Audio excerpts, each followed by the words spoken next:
अपने शिव गुरु के चरणों में प्रणाम। अपने साहब भैया दीदी माँ के चरणों में प्रणाम। आप सभी गुरु भाई गुरु बहनों के चरणों में प्रणाम। मेरा प्रणाम अपने अपने चरणों में स्वीकार करें। कर्म के फल भोगना ही पड़ेगा, इस जन्म में नहीं तो अगले जन्म में ये भोग के ही जाना पड़ेगा। बहुत ही सुंदर चर्चा है गुरु की, सुने समझें और अपने विचार जरूर रखें। एक बार महाराज धृतराष्ट्र ने वेद व्यास जी से सवाल किए कि महात्मन गुरुदेव, मैं तो अपने जीवन में कभी पाप नहीं किया, तो फिर हमारे सामने हमारे 100 पुत्रों का ये बलि क्यों क्यों इन्हें मृत्यु के घाट उतारा गया? क्यों मैं ये सब अपने कानों से सुना? ऐसा क्यों हुआ? आखिर मैंने ऐसा कौन सा पाप किया कि मैं अपने 100 पुत्रों का वध हत्या अपने कानों से सुना? वेद व्यास जी बोले, राजन, सब अपने कर्मों के फल है, इसे तो भोगना ही पड़ेगा। बोला, राजन, आखिर मैंने ऐसा कौन सा गुनाह किया कि इतनी बड़ी सजा हमें मिला?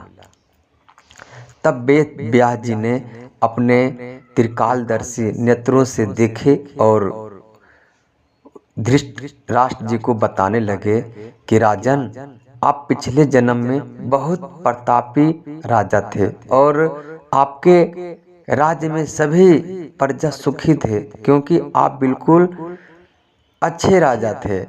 आप हमेशा अपने प्रजा पे बहुत ध्यान बहुत ख्याल रखते थे। आपका नाम यश बहुत दूर दूर था और आपके ही तालाब में एक हंस और हंसनी रहती थी। तो हंस को कहीं जाना पड़ा और हंसनी गर्भ से थी। तो हंस ने आपके पास आके विनती किया कि राजन, हमारी पत्नी गर्भ से है, आप हमारे पत्नी को और हमारे बच्चे को थोड़ा ध्यान दीजिएगा। तालाब में कोई और दुष्ट प्राणी जीव जंतु न आकर हमारे बच्चे का नुकसान न करे।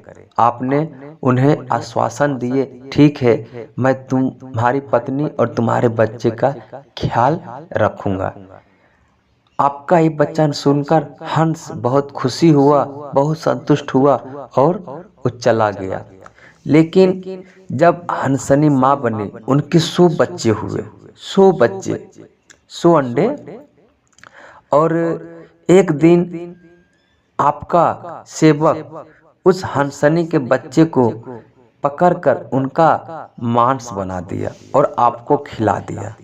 आपने उस मांस को खाया, आपको बहुत स्वाद आया और आपने उस सेवक से कहा, मुझे नित्य दिन ऐसा ही स्वादिष्ट मांस चाहिए। आपने नहीं विचार किया, नहीं पूछा कि कहाँ से लाए हो, ये किस चीज़ का मांस है। आपने इस विषय में कोई प्रश्न नहीं किया और आपने एक जिज्ञासा रख दिया कि मुझे नित्य दिन ऐसा ही मांस चाहिए। और वो आपका सेवक नित्य दिन जाता और आपको उनका एक हंस के बच्चे को मारकर उनका मांस खिलाता। जब उनका सारा बच्चे खत्म हो गया, मर गए और उसका पति हंस वापस आया, तो अपने पत्नी से पूछा कि हमारे बच्चे कहाँ हैं, तुम इतना उदास क्यों हो? तो हंसनी ने सारी कहानी बताई कि आपका राजा ही आपके बच्चे को मार रहे हैं। जब ये बात हंस को पता चला तो हंस ने आपसे मिलने के लिए आया और बोला, राजन, मैंने अपने पत्नी और अपने बच्चे को देख रेख के लिए आपसे अनुरोध किया था, विनती किया था अपने राजा के, कि मेरा राजा बहुत प्रतापी है, बहुत प्रजा का ख्याल रखता है, और आपने क्या किया, हमारे बच्चे को मारकर खा गए। राजा तो ये सब चीज़ से अनजान था। उन्होंने बोला, नहीं, मैं ऐसा पाप क्यों करूँगा। तब अपने सेवक को बुलाया और बोला कि जो तुम मुझे मांस खिला रहे थे वो क्या चीज़ का मांस था? तो उन्होंने बताया कि राजन, ये हंस के बच्चे का मांस था। और ये आज्ञा आपका ही था कि मुझे नित्य दिन ऐसा ही मांस चाहिए। अब राजा का शरीर पूरा कांपने लगा, थरथराने लगा कि ये अनजाने में एक कैसा गलती हो गया।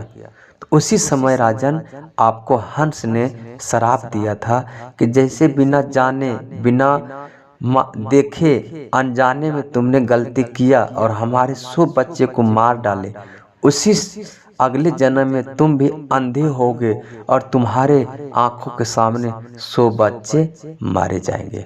और राजन उन्हें हंस का श्राप है कि जो तुम्हें ऐसा भोगना पड़ा। तो इस सब कर्म का फल है जिसे भोगना ही पड़ता है। लेकिन अगर आप महादेव के शरण में हैं, 3 सूत्र करते हैं, महादेव से दया मांगते हैं, तो आपका कर्म फल कट जाएंगे, मिट जाएंगे और महादेव की दया मिलने लगेगी। सारे दुख कम होने लगेंगे महादेव की दया से। आप सभी को मेरा फिर से प्रणाम।